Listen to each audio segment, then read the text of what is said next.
Hey everyone, and welcome back to the Max and Mia podcast, the place where real conversations help you grow in confidence and communication. Today's episode is all about job interviews. Whether you're getting ready for your first interview or just want to sharpen your skills, we've got something really helpful for you. We're going to listen to a realistic job interview simulation. Pay close attention to the questions, the answers, and how the candidate handles the pressure. Before we dive into today's job interview simulation, let's take a quick moment to go over some important vocabulary. This will help you better understand the conversation and the questions that will be asked during the interview. That's right. We'll be covering a few key terms that come up often in interviews. Understanding these words will give you a better grasp of what's being discussed. So, let's get started.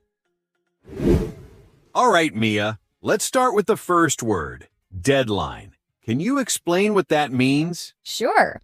A deadline is simply the final time or date by which a task or project must be completed. It's like a due date for assignments or work, and it helps everyone stay on track. Exactly. So, for example, if your boss gives you a deadline for finishing a report by Friday at 5 p.m., you need to make sure it's done by that time. If you miss the deadline, there could be consequences, like delays or problems with the project. Right. It's super important in the workplace. Deadlines help keep things organized and make sure projects move forward smoothly. It's a way of making sure everyone knows when something is expected to be finished. Exactly. So now you know that when you hear someone talk about a deadline, they're talking about the time by which something must be done. Now, let's talk about the word strengths. Max, can you explain what that means? Of course, strengths refer to the positive qualities or skills that someone is good at. It's the things that make you stand out or help you succeed. Exactly. For example, if you're really good at working with numbers, you might say that your strength is analytical thinking. Or if you're a great listener, that could be a strength in communication. Right. So when someone asks about your strengths in an interview, they want to know what you're really good at, what skills or talents you bring to the table. It's about highlighting your best qualities. It's important to be honest and specific when talking about your strengths. And of course, you want to back them up with examples, like how you solved a problem or completed a task successfully because of your strengths. Exactly, Mia. So now you know that strengths are the things you're really good at, the qualities that help you succeed. Next up, let's talk about weaknesses. Can you explain what that word means? Of course. Weaknesses are the areas where someone might struggle or not be as skilled. It's the opposite of strengths. Things that you might need to improve or work on. Exactly. For example, if you're not very good at speaking in front of large groups, you could say that public speaking is one of your weaknesses. Or if you find it hard to stay organized, that could be another example. Right. But the important thing is to recognize your weaknesses and show that you're working to improve them. In interviews, employers usually want to know how you handle challenges, so it's good to mention your weaknesses and also explain how you're working on them. That's a great point, Mia. It's all about showing that you're aware of your weaknesses and that you're taking steps to get better, whether that's through practice, learning new skills, or asking for help when needed. Exactly. So weaknesses are the things we might not be great at, but they're also opportunities for growth and improvement. Sure, onboarding is the process of introducing a new employee to a company. It includes everything from explaining the company's policies and culture to training them on the tools and tasks they'll be working with. Finally, let's talk about the word onboarding. Max, can you explain what that means? Right. And onboarding helps new employees feel comfortable and prepared for their role. It's important because it helps people understand how things work in the company and sets them up for success. Exactly. It's like getting someone ready to start their job. Usually, during onboarding, you meet your team, learn about the company's values, and get familiar with the work environment. Exactly. So, onboarding is the process that helps you get settled into your new job and learn everything you need to know. It also helps new hires know who to go to for questions or support. It's an important step in feeling like part of the team and making sure you can perform your job well. Now that you're all set with the vocabulary, let's jump into the interview. Today we're simulating a job interview between a candidate, Emily, and the HR manager. So take a seat, listen closely, and experience what a real job interview sounds like. Let's dive in. Here's our job interview simulation. Emily Johnson? Yes, that's me. Hi, Emily. I'm Mr. Carter, the HR manager. Nice to meet you. Thanks for coming in today. Nice to meet you too, Mr. Carter. Thank you for having me. Of course. Please have a seat. How was your trip over here? Did you find the office okay? Yes, it was pretty easy. The directions were clear and traffic wasn't too bad this morning. Glad to hear that. We try to make things as smooth as possible for our candidates. Would you like some water or coffee before we begin? No, I'm fine, thank you. All right then. So, let's get started. Okay, can you tell me a little about yourself? Sure. Well, I'm originally from Chicago, but I moved here about 3 years ago after graduating from college. I studied communications with a focus on digital media. During my last year, I interned at a small marketing agency, and that really sparked my interest in branding and social media strategy. Ah, digital media. That's a fast-moving field. What kind of work did you do during your internship? It was a mix of things, actually. I helped manage their Instagram and Facebook accounts, created content calendars, and even wrote a few blog posts for their website. One of my favorite projects was helping launch a campaign for a local eco-friendly clothing brand. I got to be part of the creative meetings and even helped shoot some of the visuals. That sounds like a great hands-on experience. So, what did you do after graduation? Right after college, I got a full-time job at a startup called Brightline. They were just getting off the ground, so I wore a lot of hats. My title was Content Assistant. But in reality, I did everything from social media planning to customer support on busy days. Startups are great for that kind of exposure. What would you say was your biggest takeaway from that job? Honestly, I learned how to be adaptable. Things change daily. New tools, new goals, sometimes even new roles. It taught me how to prioritize and communicate clearly when everything felt urgent. I also learned how important it is to be part of a team that supports each other. I like that. Flexibility and communication are key in our company too. And what made you decide to leave Brightline? The company actually shifted its focus entirely. They moved from content and branding into more technical services, and my role was gradually phased out. It was a tough moment, but also a turning point for me. I realized I wanted to work somewhere where I could grow in content strategy specifically. And when I saw the opening here, it felt like a perfect match. Thank you, Emily. That gives me a really good sense of your background and what you're looking for. So, Emily, why do you want to work here? Well, first of all, I really like your company. I've read a lot about it. I saw your website, and I also read some news about your recent projects. I think the work you do is very creative and meaningful. You help brands grow in a smart way, not just with numbers, but with good ideas. That's great to hear. Was there anything in particular that caught your attention? Yes. I like the campaign you did for the food delivery app, Meals Made Simple. I saw the video and the posts on social media. It felt very real and friendly.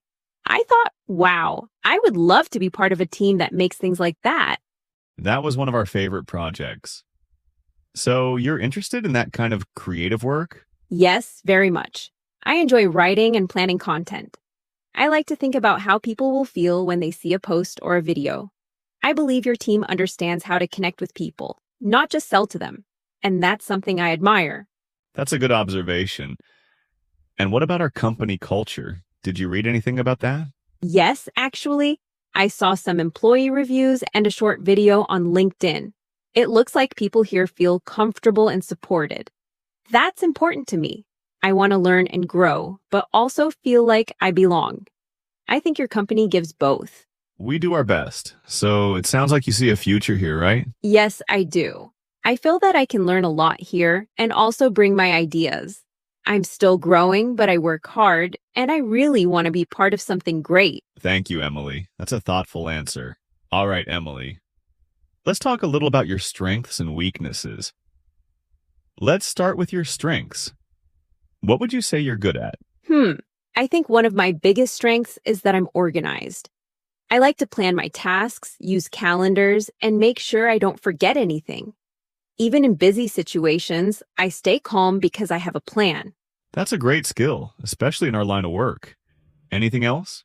Yes, I'm also a good communicator. I like working with people, listening, and sharing ideas. In my last job, my manager said I was good at giving feedback kindly and clearly.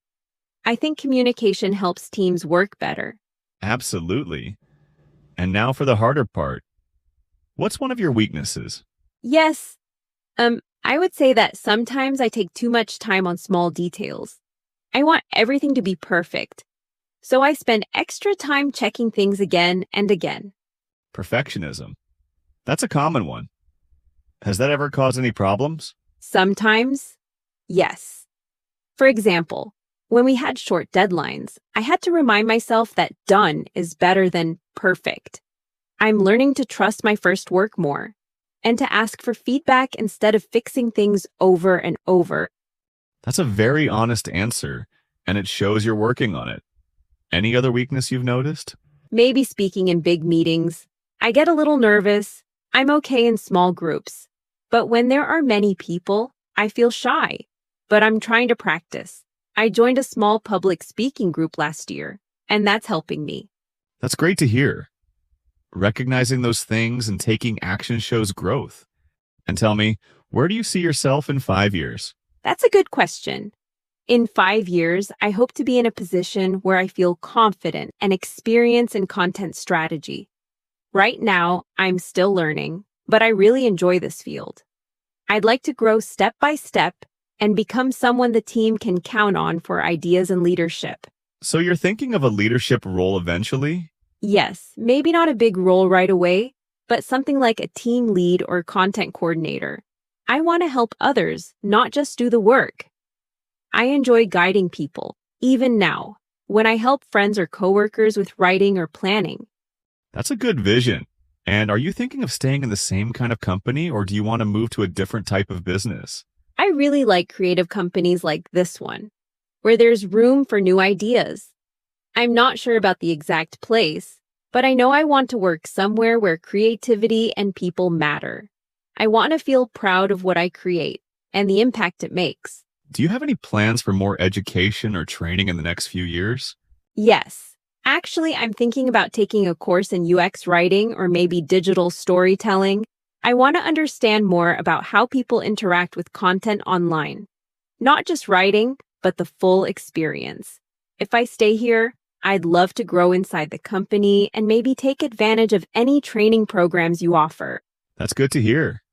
We do have internal development programs. It sounds like you've thought about this seriously. Yes, I try to be realistic. I know 5 years is a long time and things can change, but I like having a direction. I don't want to just have a job. I want to build a career that makes me feel excited every day. Well said, Emily. Thank you for sharing that. So, Emily, why should we hire you?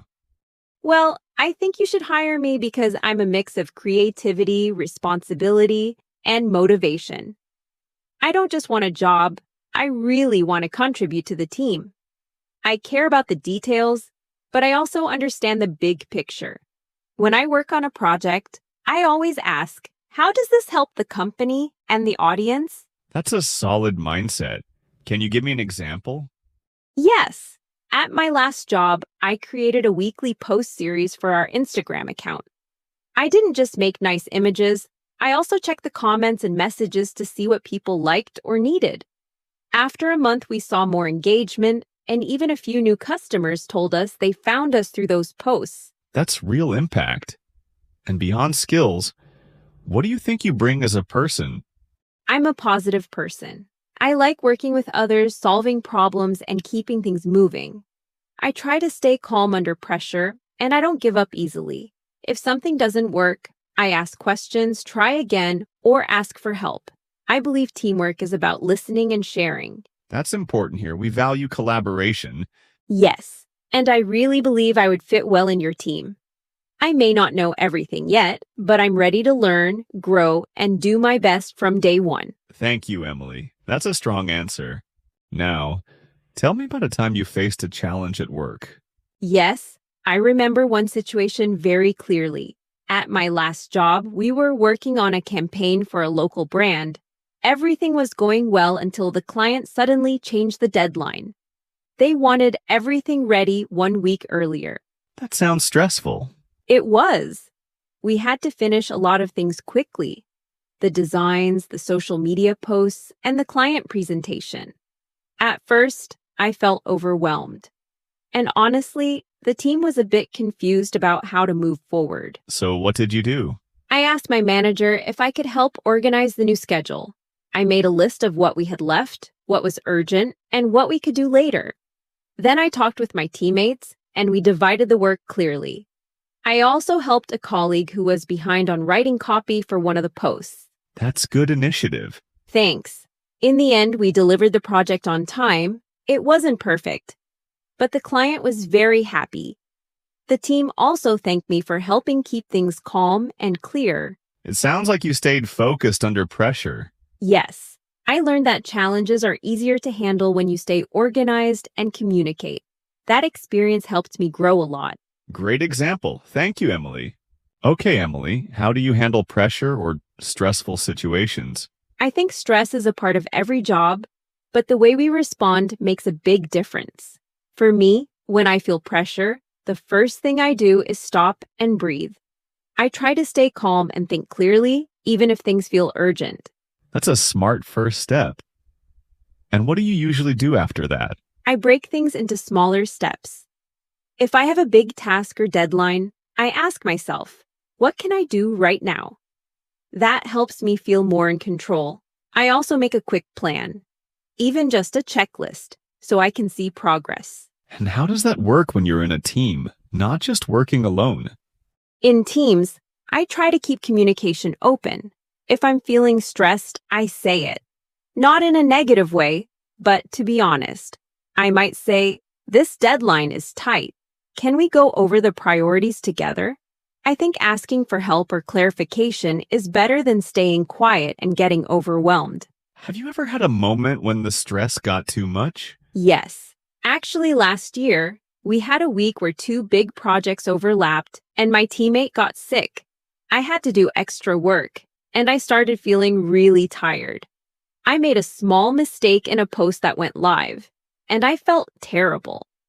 How did you recover from that? I told my manager right away, and we fixed the post quickly. But more important, I realized I needed to take short breaks and drink water, eat properly, even if I was busy. I also started using a time tracking app to stay focused. That week taught me that managing stress is not just about work, it's also about taking care of yourself. That's a valuable lesson. It sounds like you've learned a lot from experience. Yes. Now, I try to stay calm, stay organized, and ask for support when needed. I don't see pressure as something bad. It can actually help us grow if we handle it the right way. Thank you, Emily. I appreciate your thoughtful answer. Now, let's talk about salary for a moment. What are your salary expectations, Emily? Thank you for asking. I've done some research on similar roles in the city, and I understand that the average salary for this position is around $45,000 to $50,000 per year. Based on my experience and skills, I think something in that range would be fair. That's a reasonable range. Is salary your top priority? Not really. Of course, I want to be paid fairly, but for me, growth, learning, and being part of a good team are just as important. If there are opportunities to develop my skills and move forward in the company, that means a lot to me. I see. And are you flexible? Yes, I am. I'm open to discussing it more depending on the full offer, like benefits, training, and the role itself. My main goal is to find a good fit where I can do meaningful work and grow. That's a good approach. Thank you for being honest and prepared. Thank you. I want this to be a win-win for both of us. And Emily, do you prefer working independently or as part of a team? That's a good question. Honestly, I enjoy both, and I think each has its moment. When I'm doing tasks that need deep focus, like writing or editing, I like working alone. I can concentrate better and manage my time. But when it comes to big projects or solving problems, I really enjoy teamwork. So you'd say you're comfortable with both styles? Yes, definitely. For example, in my last job, I was often responsible for writing blog posts. That part was independent. I did research, wrote drafts, and made edits on my own. But before publishing, I always met with the designer and the marketing manager. We discussed the layout, the timing, and the message. That part was very collaborative. And how do you feel about group decisions or brainstorming sessions? I really like them. I believe good ideas come from listening to different people. Sometimes someone says something simple, and it gives me a new perspective. Also, I'm not afraid to speak up in meetings. I try to give helpful suggestions, but I also listen carefully. It's important to respect all voices. What happens when there's disagreement in a group? That happens, of course. I think the key is communication and respect. If someone disagrees with my idea, I don't take it personally. I ask, can you explain why? That way, I learn. And if I disagree with someone, I try to say it in a kind and clear way. Like, I see your point, but what if we try this instead? I think it's better to look for a solution than to win an argument. Very well said. And when you work alone, how do you stay motivated? I usually set small goals for myself, like finishing one section before lunch or reviewing everything by 3 p.m. I also take short breaks to stay fresh. I'm pretty self-disciplined and I like checking things off my list. It gives me a good feeling of progress. Sounds like you have strong work habits. One last question on this. If you had to choose only one, working alone or in a team, which would you prefer? If I had to choose, I'd say working in a team. I love being around people, sharing ideas, and feeling like we're building something together. But I do need some quiet time during the day to think and create. So a mix is ideal, but if I had to choose just one, I'd go with teamwork. Thank you, Emily. I appreciate your honest and thoughtful answer. All right, Emily, now tell me about a time you failed. What did you learn from it? Yes, there's one experience that really taught me a lot. It was during my internship when I was helping plan a small online event for new customers. My job was to send out the invitation emails with the right links and times. And what happened? Well, I sent the email, but I made a small mistake. I copied the wrong time for the event. I didn't double check it. Some people showed up late, and a few even missed it completely. The team was surprised, and my manager had to send an apology message to the guests. That must have felt tough. Yes, I felt terrible. I thought I had ruined everything. I was so embarrassed. But my manager was kind. She sat down with me and said, "Everyone makes mistakes. What matters is what you do next." That's a great way to handle it. Exactly. So I wrote an apology to the team, and I made a checklist system for myself, so I would always review important details before sending anything. I also asked another intern to check my work when it involved public communication, just to have a second pair of eyes. That sounds like a responsible reaction. Thank you. Since then, I've become much more careful. I learned that even small details, like a time or a link, can make a big difference. And I also learned not to be afraid of mistakes. They can be painful, but they help you grow. That's a powerful lesson. I really appreciate your honesty. Thank you. I always try to turn my failures into something useful. Before we finish, Emily, do you have any questions for us? Yes, thank you. I have a couple. First, I'd like to know more about the team I'd be working with. How big is it, and what's the team culture like? Great question. You'd be part of the marketing team, which has 7 members. It's a mix of designers, writers, and strategists. We value creativity, but also open communication. People here are very supportive. It's a good environment for learning and sharing ideas. That sounds great. And what does a typical day in this role look like? You'd usually start the day with a short team check-in. Then you'd work on your tasks, writing content, scheduling posts, reviewing campaigns. Some days involve meetings with clients or designers. There's also room to bring your own ideas. Perfect. One last question. Is there any kind of training or support for new employees? Yes, absolutely. We have a 2-week onboarding program where you meet the team, learn the tools, and start small tasks. You'll also have a mentor to guide you during the first few months. That's very helpful to know. Thank you so much. I really appreciate the opportunity to be here today. It was a pleasure meeting you today, Emily. Thank you for your time. Thank you, Mr. Carter. I really enjoyed our conversation. We'll be reviewing all candidates this week, and we'll get back to you soon. Sounds great. I'll look forward to hearing from you. Have a wonderful day. You too. Take care. Well, that was a really interesting interview. Emily handled every question with such confidence and professionalism. You can tell she's put a lot of thought into her responses. Absolutely, Max. I especially liked how she explained her strengths and weaknesses, and how she handled that question about failure. It's important to be honest about our mistakes, but also to show how we learn and grow from them. Exactly. And I think the way she talked about balancing independent work with teamwork was spot on. It's all about being flexible and knowing when to ask for help or take the lead. Yes, I agree. Emily also had great questions for the interviewer, which shows that she's genuinely interested in the role and the company. It's always good to be prepared with questions of your own. Definitely. So, if you're preparing for an interview, remember to be confident, stay calm under pressure, and always show your willingness to learn and grow. And of course, don't forget to ask questions. Thanks for listening to today's episode of the Max and Mia podcast. We hope you found it helpful and insightful. If you enjoyed this episode, don't forget to like, share, and subscribe. And if you have any questions or feedback, feel free to reach out to us. We'll see you next time with more tips and discussions. See you next time. See you.